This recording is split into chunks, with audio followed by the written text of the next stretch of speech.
We've spoken about truth, kind of led you on a bit of a wild goose chase, because I do believe that there is an overarching or meta truth. I do believe that there's an overarching or meta truth by which our world is structured. And this overarching or meta truth are the thoughts, beliefs, and opinions of white, straight men who are able-bodied, Christian, and English-speaking.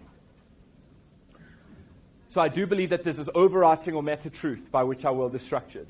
And these are the thoughts, beliefs, and opinions of white, straight men who are able-bodied, Christian, and English-speaking. And really what I talk about when I say overarching or meta truth, I'm talking about the ability to have access to power. And really what I'm talking about when we say access to power and nobody freak out, I'm talking about privilege. And really what I'm talking about privilege, to move all the politics away, because these are very political words, right?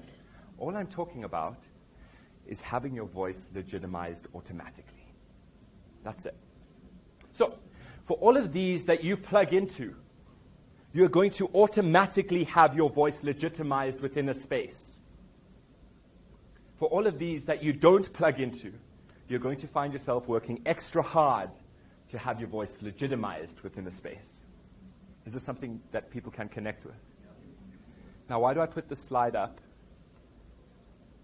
Firstly, and the critical point here, and I want everyone who is white in this room to listen very carefully to me, or white men in particular, white straight men in particular, this is not a criticism on you. This is not here to say you are the worst person. You are the reason why we're in the shit. You are Trump, right? This is not what this is. This is an exercise in awareness that we can say there's something happening, there's something at play, even within Standard Bank, that is giving legitimacy to certain voices, and other voices have to work extra hard to find that legitimacy. And it happens without us knowing, but we can feel it, right?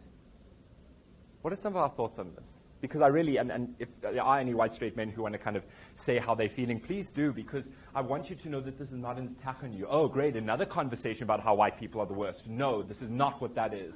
This is rather.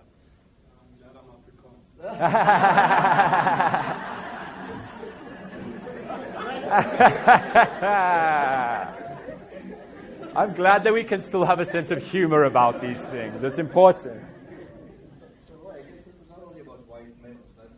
It's not. Anyone who can connect with a few of those. Yeah.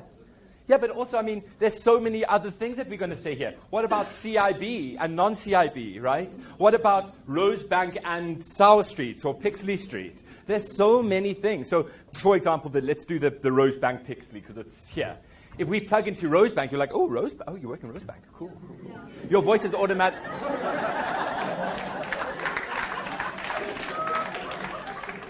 So your voice is automatically legitimized.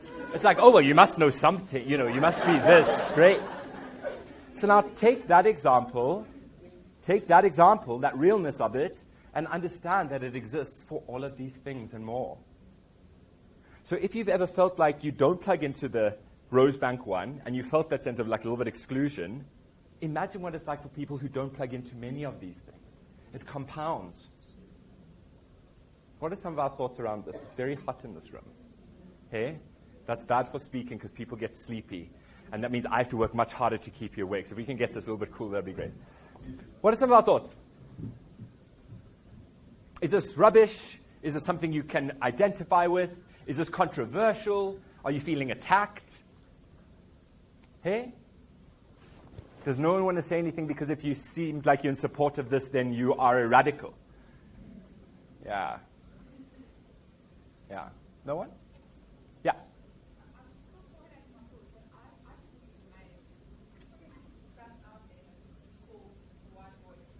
Right. Yeah.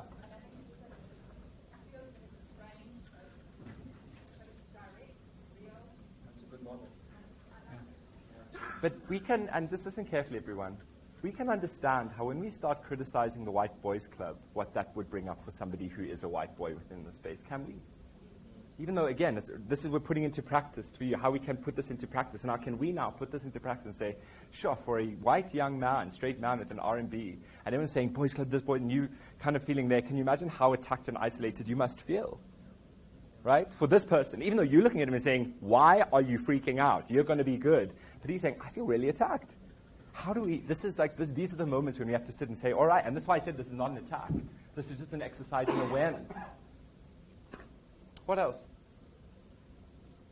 Well, I guess it's exactly what you said, right? So I think it's a brilliant model, and it's a realistic model. So it's about not seeing it as being attacking, but realizing whether it's your fault or not, that is the privilege that you've got, because it's about owning it and realizing it. Good. Okay, so we get a very good point that we have to make. But let's quickly talk about white privilege, and then we'll kind of go into here. I think it's important. What I do best, everyone here today, I don't consider myself a thought leader. But what I am good at is taking difficult concepts and repackaging in a way that is bite-sized. So I use a lot of analogy, and I'd like to give you an analogy for future reference. Let's talk about white privilege. Whenever we bring up white privilege, a lot of white people get really defensive. And rightly so, right? And they'll say, you know, every time you bring up white privilege, it feels like you just think that I was given everything just because I'm white. But I've worked hard, my parents worked hard, my grandparents, my great-grandparents worked hard, right? These are some of the defenses to the discussion around white privilege, and let's just unpack some of these. The way I see privilege is that travelator at the airport. You know, you come off the plane and you walk like this, but really you're moving like that. That's all privilege is. So when we talk about white privilege, we're not saying that white people are lying on the travelator and it's just moving them, that they're not doing anything, they're given everything. No, you're walking on the travelator, you're working hard. But that hard work of your great-grandparents, your grandparents, your parents, has been allowed to amount and to grow just because you were white in this country. I'll say that again. We're not saying you haven't worked hard, or your grandparents, or your great-grandparents, but what we are saying is that hard work has been allowed to accumulate and to grow because there's legislation in place that allowed that to. To say that people of color, particularly black men in this country, have not worked hard in the development of this country is a lie. But that hard work hasn't necessarily been allowed to amount to anything and grow. Right? So we're not criticizing you just given everything. No, you're working.